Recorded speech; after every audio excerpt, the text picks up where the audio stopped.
This is a podcast, and I do have two guest speakers on. And what we're going to be primarily discussing here is addiction, whether it is a choice or it's a disease. There's been a lot of controversy as to which one it is. So I want you guys to drop some stuff in the comments as to what you think and add to the discussion. And we'll go ahead and keep it going. So I'm going to go ahead and get started here with whether or not this addiction is a choice or a disease. So personally, I've seen a lot of people completely mess up their lives with addiction. From personal experience, I definitely know for me, if I like something, I want to continue doing it. Right. How do you guys feel about that? Do you think that, the college kid in school just wants to continuously drink, or do you think it's a mentality state, or do you think it's a choice, or do you think this is like a sickness that develops over time and becomes a disease? I think calling... Go ahead. Go ahead, Nick. Sorry. All right, it's all good.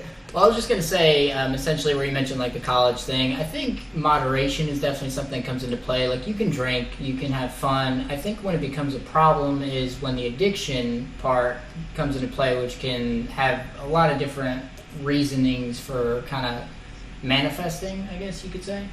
As far as why someone would kind of go that extra mile where, you're not partying anymore, you're, say, out of college, or you're, just home by yourself, and you still feel that need to continue that kind of behavior, or it's excessive to the point where it starts to damage your life, and that's where the addiction part comes into play. And some things like coffee, that's an addiction.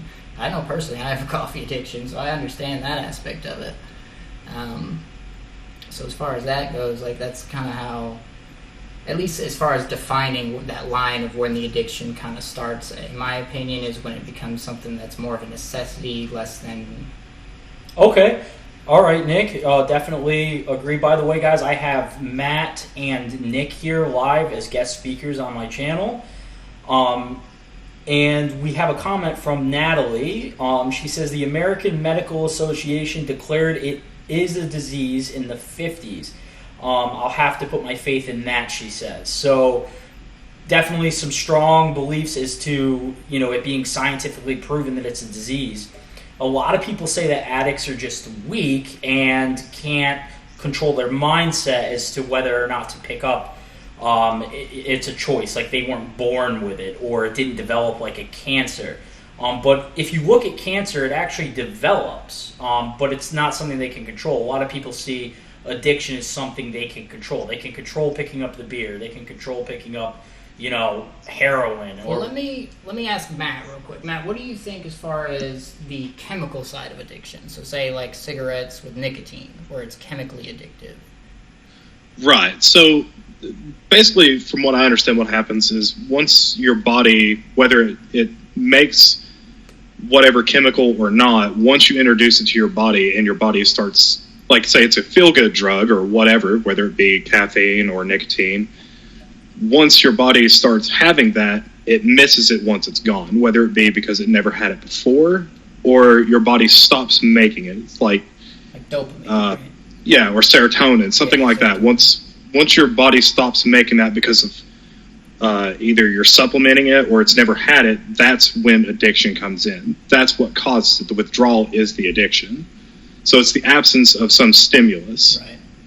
So therefore, like, whether it's a disease or not it depends on what you call a disease. If you call a disease, like in this situation, I think of addiction as more of a chronic disorder. Not so much like you catch it. Like some people think of disease as something you catch, right, or if it just manifests itself on a atomic level and then proceeds. Okay. Thank you guys real quick. I just want to address a couple of people that came in. Thank you very much for joining us. We do have something from Jerome, and hi to Humphrey. So Jerome says it's no different than depression. It's a psychological disorder in his opinion. And then Matt also adds, yeah, we lose serotonin after using almost all forms of drugs.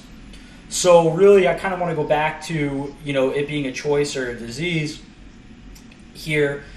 If it's a choice in the beginning, can it become a disease later on after using the substance for a significant period of time if you're not even meaning for it to develop into a disease. Well, like Matt said, what's your definition of disease?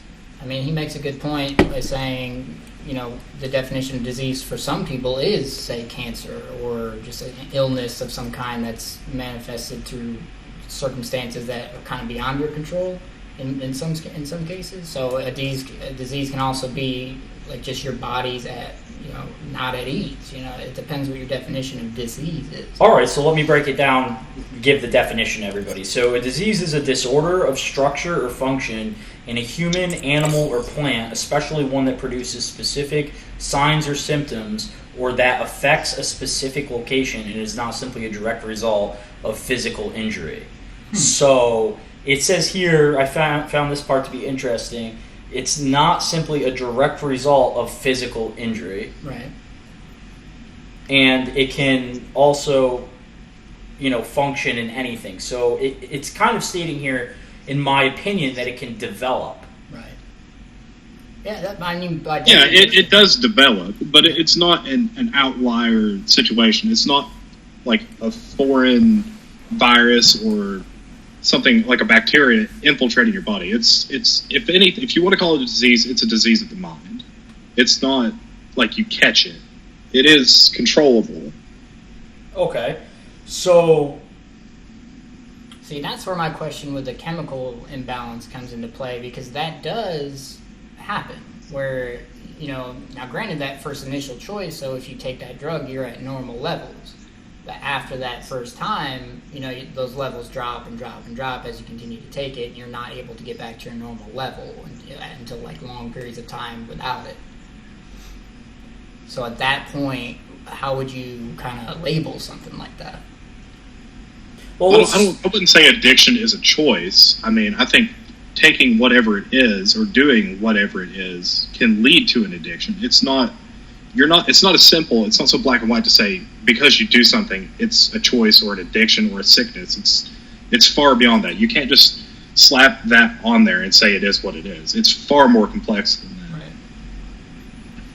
Okay, so a lot of people are saying it's a disease, and a lot of people are saying it's not, due to picking up something and it becoming a pattern, being a choice in most cases. So really what I want to get to the bottom to is, what have you guys seen or heard about addiction? Have you met anybody that's really, way out there, maybe excessive, using something excessive? And also we have to look at, too, is it treatable? So, like, medically speaking, a disease has to be able to be treated in most cases, So in this instance, if addiction is a disease, there's a lot of different controversy. Does talking to somebody help? Does going to groups help? Or is this something that you have to do on your own? And that's kind of what I explore in the first video on my channel.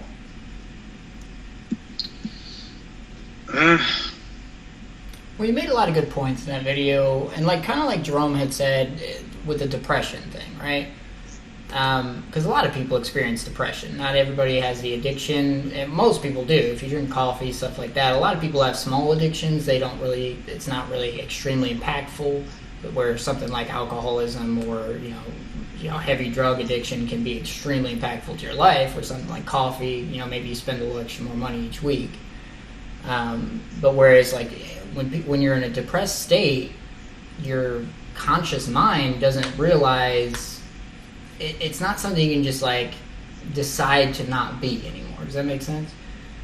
You know what I'm saying? So when you're depressed, you can make because I'm a strong believer in active thought, where you choose your thoughts, things like that. But I've also been in a state of depression where you don't even know where those thoughts are, let alone able to think them, at least in that moment. You can come out of it, and plenty of people do.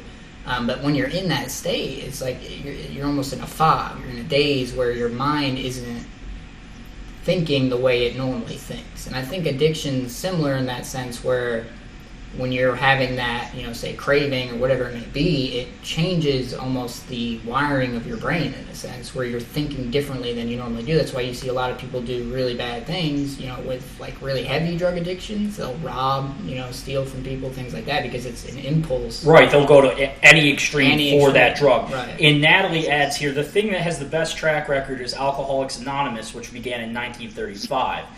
That's a great point, Natalie. And do you think that's the only solution to drug addiction is Alcoholics Anonymous? I mean, I've talked to a lot of people that say, and of course it depends. There's groups like there's NA, Narcotics Anonymous, and there's different groups. So I'm going to broaden that. Do you think that's the only solution?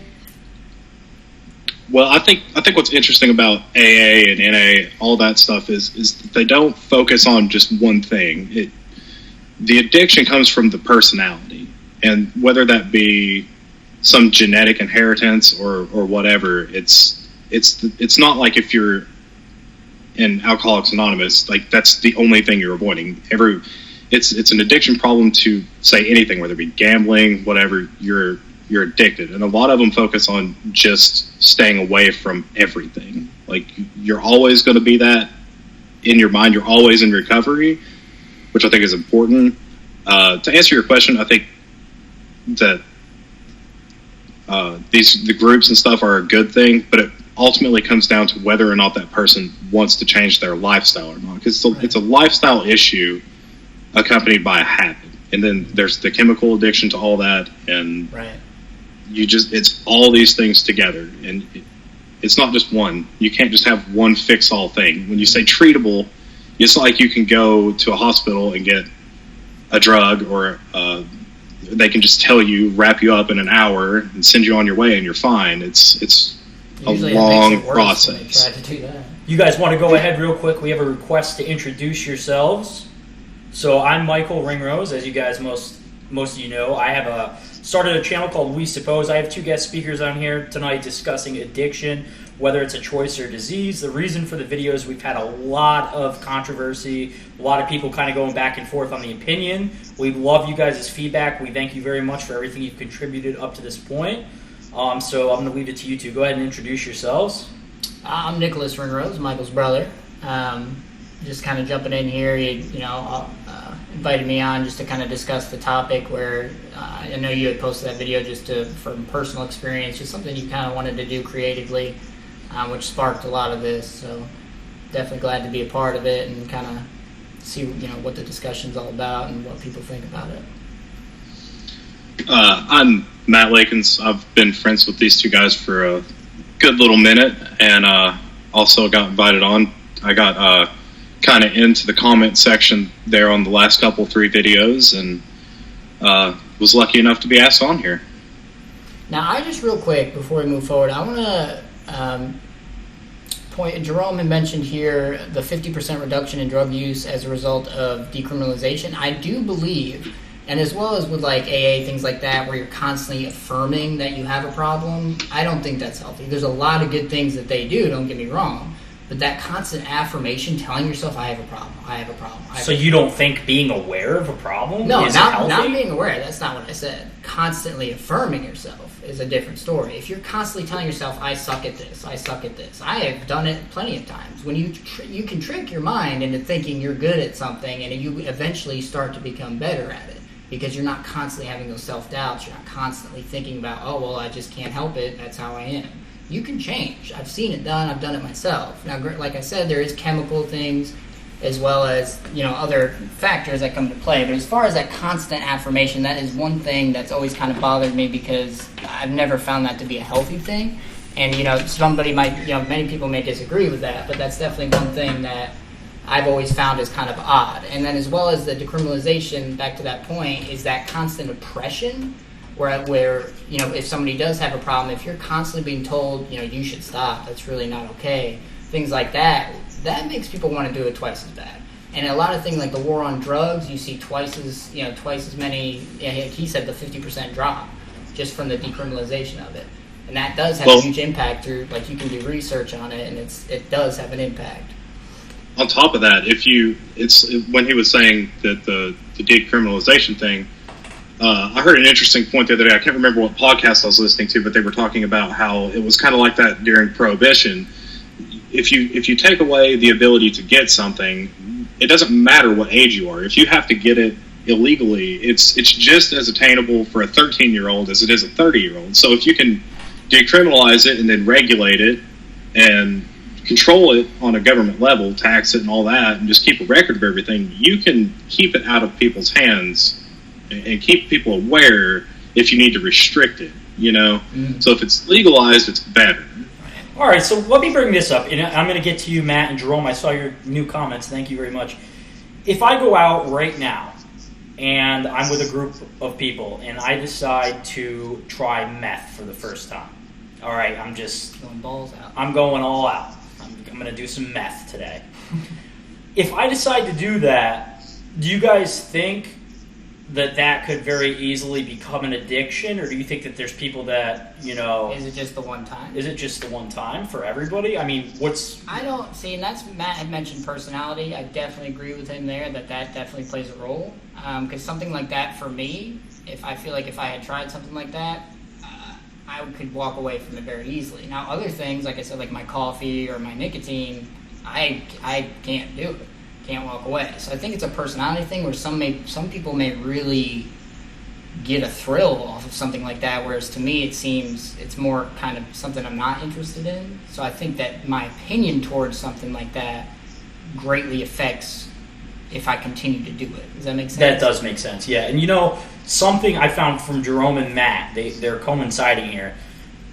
They're saying something that has something in common. So Matt says, having to announce myself as an addict every time in a meeting was kind of upsetting. And then Jerome goes on to say that scientifically it's backed up that people who are told over and over will become found to be that. It kind of goes back to like if, your spouse, for instance, is always saying, you're messy, you never pick up, even though you consider yourself to be neat, maybe you'll become more messy. So like, personally, this is a tough one for me because I've actually been to those groups and made a lot of really great friends there, and I found it to be beneficial. However, I did find a little bit of pressure from the group setting to continue going back, and it became overwhelming at one point.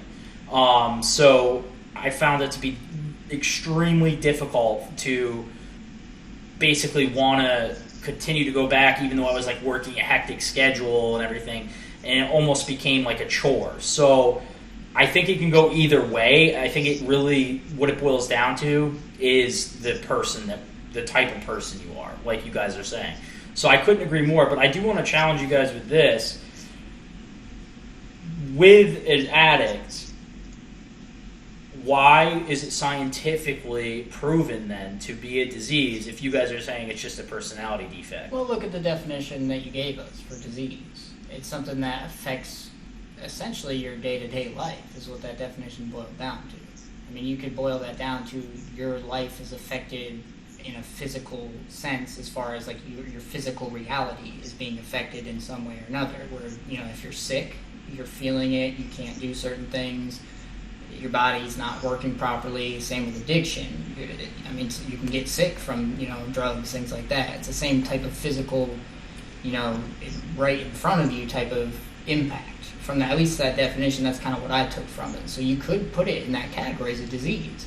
In my personal mind, like when I think of disease, though, I don't put addiction in that category. And it's not because of that argument where it's, scientifically proven that it is a disease. That's fine. I'm not a scientist by any means. But as far as my personal definition, it just doesn't make sense to use that word.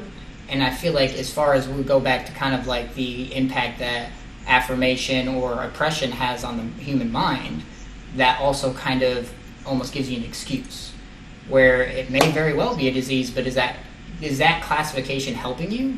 Is that a way to is that going to benefit you in any way by saying you have a disease? And almost, because when you have a disease, it feels unbeatable, correct? Correct. Right. Your whole control over it's taken away. Exactly. Well, I agree. I don't mean to take away from the whole argument, even though this is going to sound like I'm just throwing the whole conversation down the drain, but arguing whether or not it's a disease or not is on it. It's kind of semantics, Mhm. you know.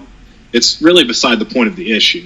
Well, it's kind of like politics. I mean, this is a similar issue as far as it's got that gray area where that's why these discussions happen so often, is because it's almost impossible to just 100% put it in one category. So I think you're 100% right when you say that. You can't really just define it as So one thing. why do these little things matter so much? Like if you take religion, for instance, you know, where Jesus Christ was born, you know, some people, whether or not they believe in him, why are these small things so important to people then? Beliefs are comforting. So when a belief, a lot of people feel that's their fact of life. Whether it's true or not, you can believe anything you want. And when that's a very comforting feeling when you feel solid in what you know to be true. And religion provides that comfort for a lot of people, the same as, you know, being able to label something, whether it's, you know, disease being addiction being a disease, or So I think that go ahead. I feel like that maybe part of the argument of whether it's a disease or not comes from people just trying to figure out what it is they need to do to help people get out of it. It's just like, it's a weird classification that it really doesn't matter, but they feel like maybe saying it's a disease or not could give headway on some kind of fast track to fixing the issue. Mm-hmm. So it might just kind of be beyond the point. Like, can't see the forest for the trees kind of thing. Right. So let me ask this: would the disease even be able to be treated, or the personality defect, or the issue even be able to treat it if this discussion didn't take place in the first place? Yeah, I think so. If the problem is everybody wants to blanket fix everything. It's all this stuff is a one-on-one. It's different for everybody. It has everything to do with every little thing, and you got to figure out, almost just kind of put together a program or whatever for each individual person, tailored to each individual person. It's going to help them stick to it. And it's like you were talking before. You can't just say, I'm a bad person, I'm an addict, over and over and over again. Because there's a fine line between that helping and it just being conditioned in someone's mind. And I don't see how it just breaks you down. It's never going to, feeling like the bad guy and admitting it over and over and over again is never going to help you get on a high road. Yeah, and Kayla brings up a great point, which, by the way, thank you for joining us, Kayla. She brings up, you know, that addiction is defined as chronic relapsing brain disease. So, you know, I think that, and this is my opinion, even after everything you guys said, my opinion is, without it being defined first, maybe it couldn't be worked through. But, then again, I can also see the other side where it's on an individual basis. So, like, our government tries to blanket everything. Our laws that are made, definitions, everything, etc. But at this time, I want to kind of open it up to the audience. For those of you that are on here, Matt, I know you said you have a lot of experience with addiction and have struggled with it. I know personally I can definitely identify, and I wanted to hear from you guys what you want us to kind of talk about from here, so we're not kind of going over the same thing.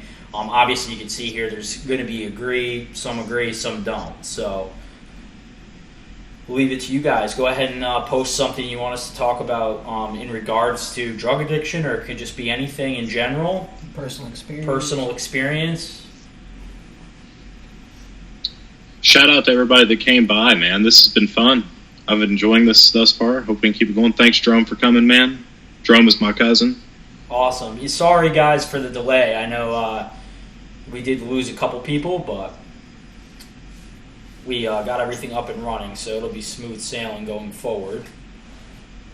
Somebody from the audience, come on, guys. I know you're out there. Give some kind of discussion topic and make this. Well, while we're waiting, why not? Because you said you have personal experience. I know I have very minor, and I've known plenty of people. Kind of go into, because I feel like you're more on the side of where you've experienced yourself. Like you said, you've gone to those meetings. What does it feel like for you? As far as like how you experience it. Kind of maybe your take on it, so we can have more of a perspective as far as, because I feel like, at least on my end, I've never dealt with extreme addiction, and it would give shed some light as far as Okay, so personally for me, that's a really great question, Nick, and I'm glad that you brought that up. So for me, it kind of started out, I had issues all around with kind of accepting like who I was and trying to find myself, and I started started out just drinking, going to the occasional party, and slowly realized that, I enjoyed it and didn't see anything wrong with it.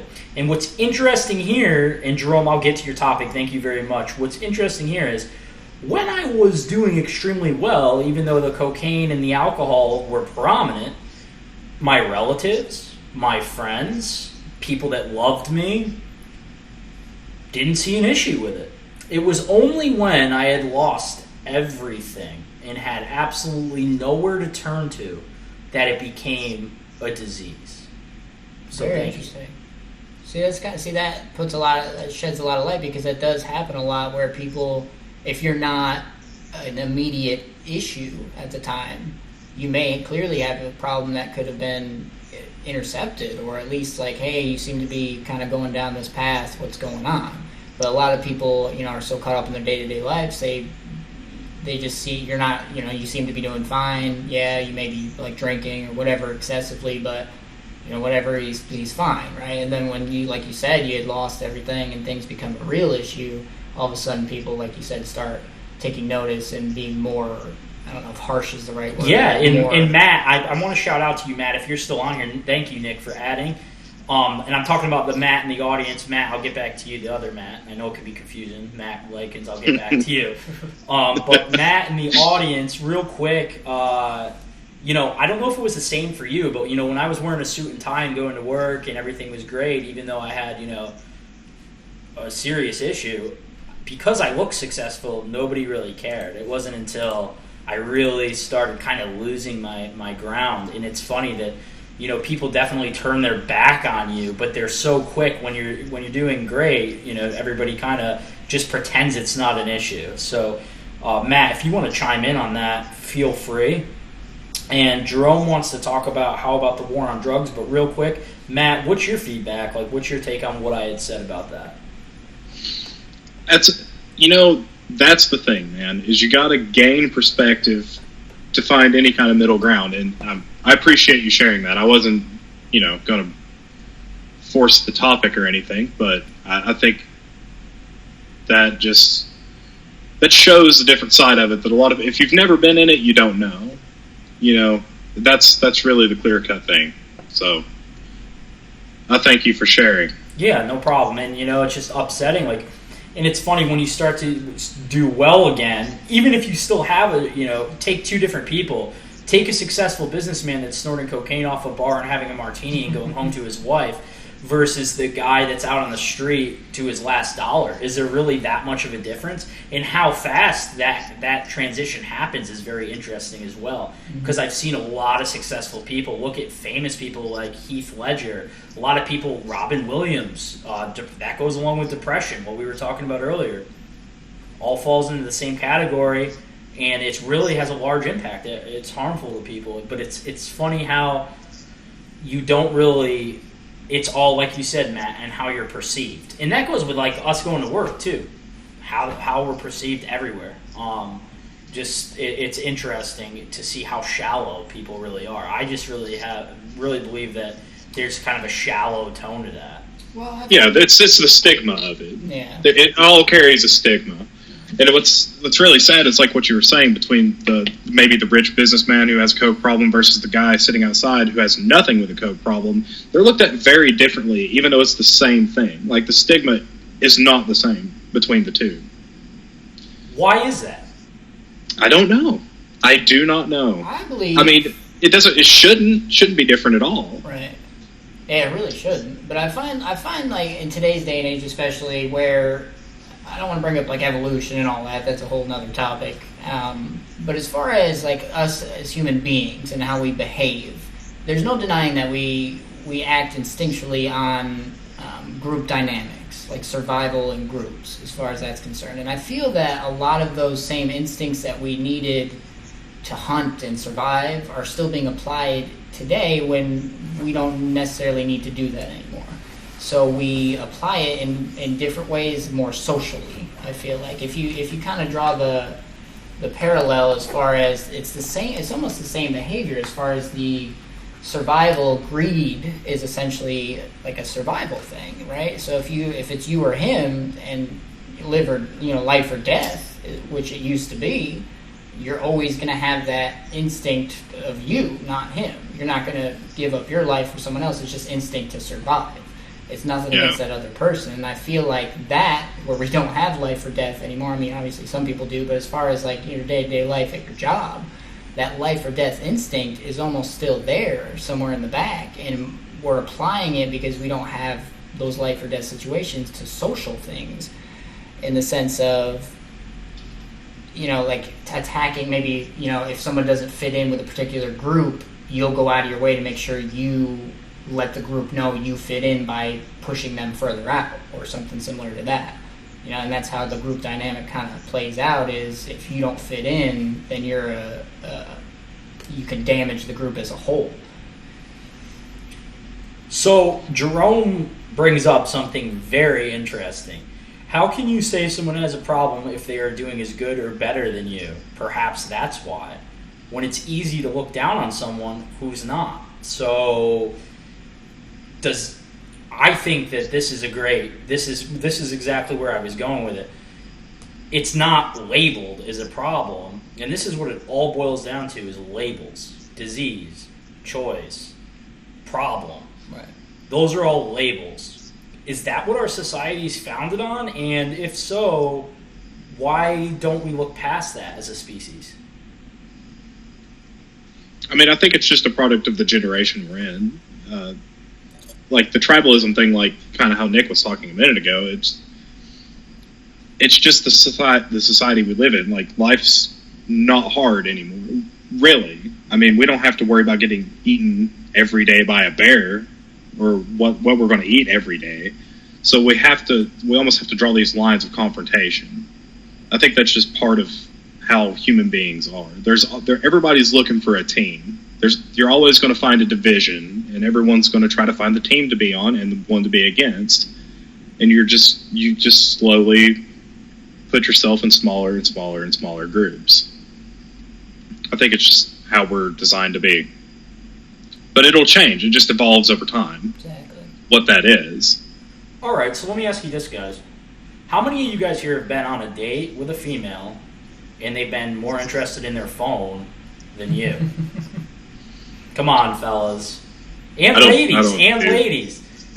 How many of you, I mean, we got one lady on here, have seen somebody more interested in technology than, you know, maybe a relationship? I mean, it happens. I mean, I don't know what to say about it. It's just a thing. Is that considered addiction, or? Oh yeah, there's definitely an addiction. I mean, it's a dopamine addiction. You're looking for that hit of something, like a funny video, a comment, somebody talking to you. It's a dopamine hit. You're looking for that everywhere you go. That's what social media addiction is. Yeah, exactly. I know I personally, not so much with social media, but with technology in general, I don't know if it's the solitude or just the kind of zoning out and going into my own little world for a while that appeals to me, but I definitely have that where I constantly need a screen in front of me all the time. I don't need it, but I definitely, you know, I come home from work and I'll pull up YouTube. It's kind of like my routine where I need that constant entertainment, I guess you could call it. Where I definitely... Yes. Or just like sitting and staring. And definitely society nowadays, like just sitting and like staring or in silence is just not an option anymore. It seems like the worst thing ever. Almost. Would you guys say that everybody has some kind of addiction? Oh yeah, absolutely. Oh, easily. 100%. Yeah. 100%. Yeah. Like I said, some are just not as harmful as others.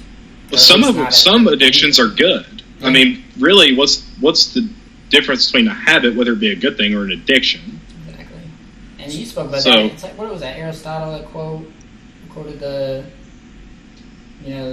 habitual thing, or if you do something long enough, it becomes a habit.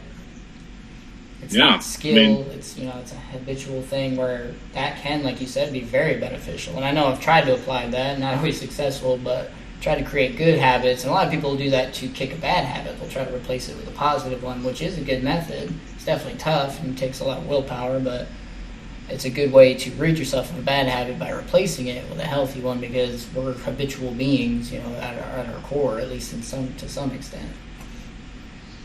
not to change the subject, but I think Kayla might have posted something new. I'm too far away to read it, though.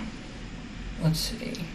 Personally, I can see both. So Kayla's saying she can see both sides, but she feels like someone can label something they are doing, whether that be drugs, cigarettes, a specific crime, or etc.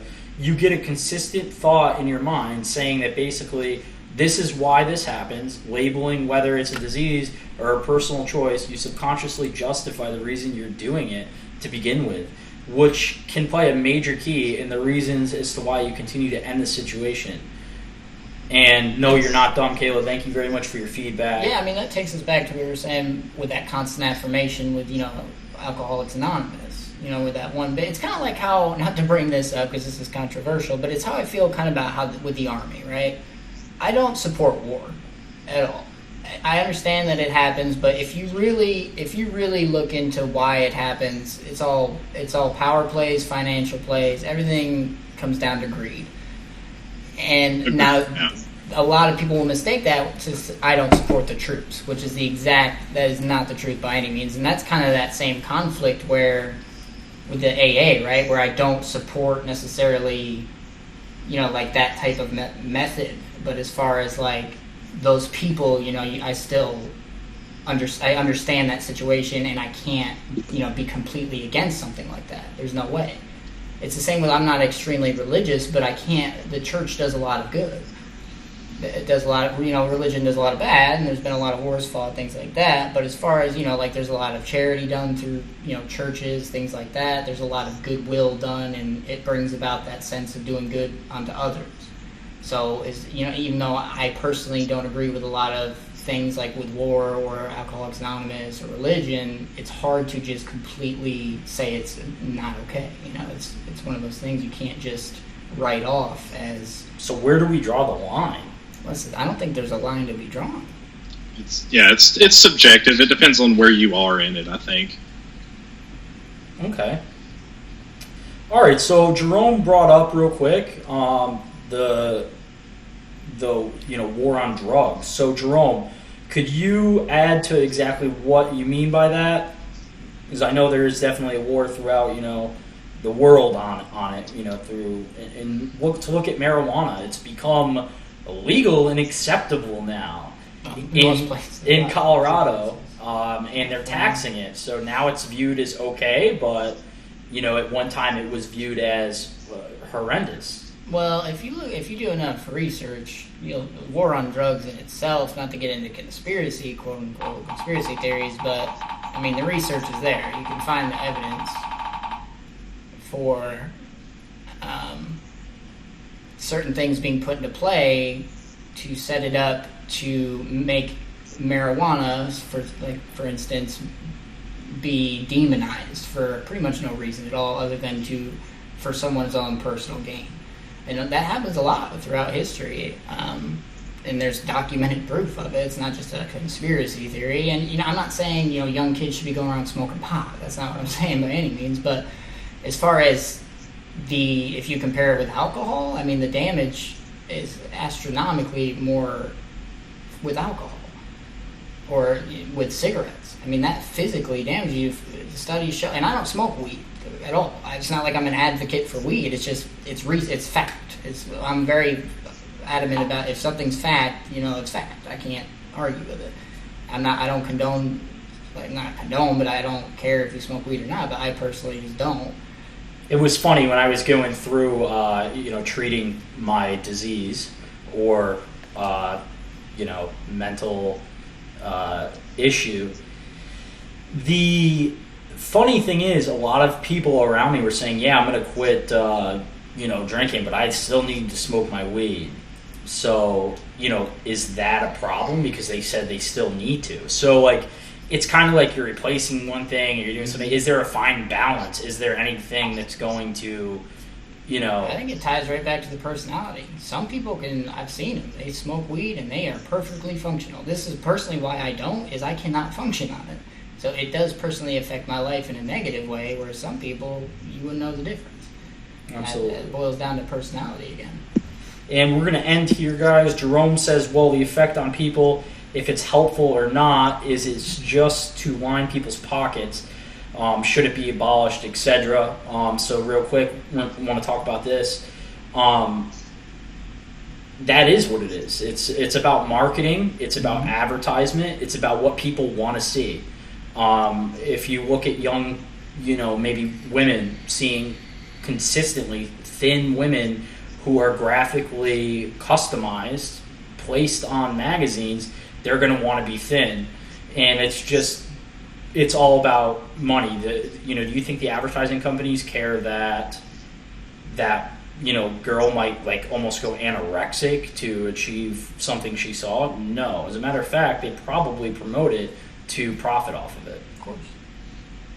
Yeah. Also, the war on drugs is the thing that people don't take into consideration. It's the same thing like liberating dictator countries. Is that whenever you take the thing away, like say on the war on drugs, for example, if you take away one cartel, it creates a power vacuum. Yep.